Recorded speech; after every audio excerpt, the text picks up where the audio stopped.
Okay, ప్రస్తుత నాయకులు ప్రజలకు చేయలేకపోయింది ఏంటి, మీరు చేయాలనుకుంటుంది ఏంటి? ప్రస్తుత నాయకులు చేయలేకపోతున్న సమస్యలు అంటే ఇంకా చాలా ఉన్నాయి. ప్రతి పొద్దున్న లేసి మనం ఎన్నో చూస్తూనే ఉన్నాం. నిరుద్యోగ సమస్యనైతేనేమి, వ్యవసాయం గురించి అయితేనేమి. మీరు ముఖ్యంగా చూసుకున్నట్లయితే గత కొంతకాలం ఇప్పుడు తెలంగాణ వచ్చిన తర్వాత 10 ఏళ్ల నుండి పోని కరెంటు ఇప్పుడు పోతుంది. అంటే నేను దీన్ని పార్టీలో కాదు, నా కళ్ళ ముందు జరిగింది, నేను చూసింది చెప్తున్నాను. తెలంగాణ ఉద్యమంలో నేను ఏదైతే కరెంటు మనకు ఉండాలి అని కొట్లాడుకున్నామో ఆ కరెంట్ ఇప్పుడు ఉండలేదు, పోతుంది. అండ్ ఇంకో విషయం చూసినట్లయితే రైతులు కూడా చాలా ఇప్పుడు ఒడ్లు తీసుకొచ్చి కలెక్టర్ ఆఫీస్ ఎదురుగా పోస్తున్నారు. చూడండి మా సమస్యలు ఏంటి అని మాట్లాడుతున్నారు, ఏడుస్తున్నారు. పంట పొలాల్లో రైతులు వాళ్ళకి కనీస ధర కూడా ఇంకా మద్దతు ప్రకటించలేకపోతున్నారు. వాళ్ళు ఇచ్చిన హామీలు కూడా కొన్ని వాళ్ళు అమలు పరచలేకపోతున్నారు.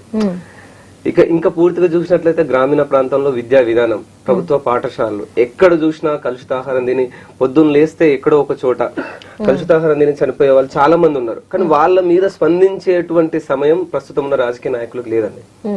చాలా బాధిస్తుంది. ఎందుకంటే ఒక డబ్బున్న కుటుంబంలో చెందిన వ్యక్తికి అయితే ఇలాంటి సంఘటన జరిగితే, అది ఒక రాజకీయ నాయకుని కొడుకుకో వాళ్ళ పిల్లలకు ఏదైనా కుటుంబ సభ్యులకు ఇలా జరిగితే టీవీలలో గానీ పేపర్లో గానీ స్క్రోల్ల మీద స్క్రోల్లు, పెద్ద డిబేట్లు, పెద్ద ఇష్యూ జరిగినట్టు చిత్రీకరించి మైండ్ సెట్ పూర్తిగా మార్చేస్తున్నారు. కానీ రీసెంట్ గా చూసినట్లయితే భువనగిరిలో కూడా కలుషిత ఆహారం తిని ఒక అబ్బాయి చనిపోవడం జరిగింది. అబ్బాయి పేరు ప్రశాంత్. కానీ ఒక్క నాయకుడు కూడా స్పందించలేదు. అంటే అందరూ ఎలక్షన్స్ లో అంత బిజీగా ఉన్నారనమాట.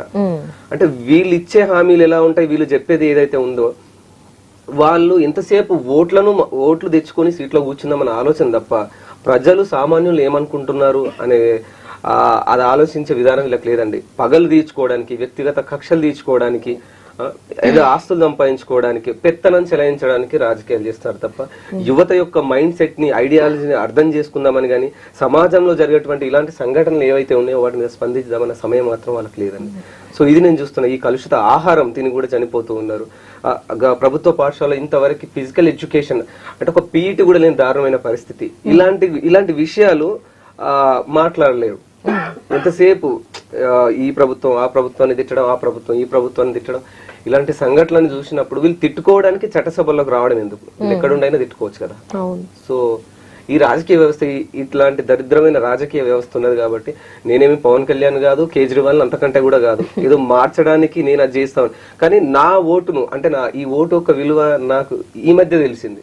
నేను ఎంపీగా పోటీ చేయడానికి కూడా అసలు ఇలాంటి నాయకులకి నా ఓటు ఎందుకు వేయాలా అనే పెద్ద ప్రశ్న వచ్చినప్పుడు నేను ఈ డిసిజన్ తీసుకున్నానండి. ఓకే.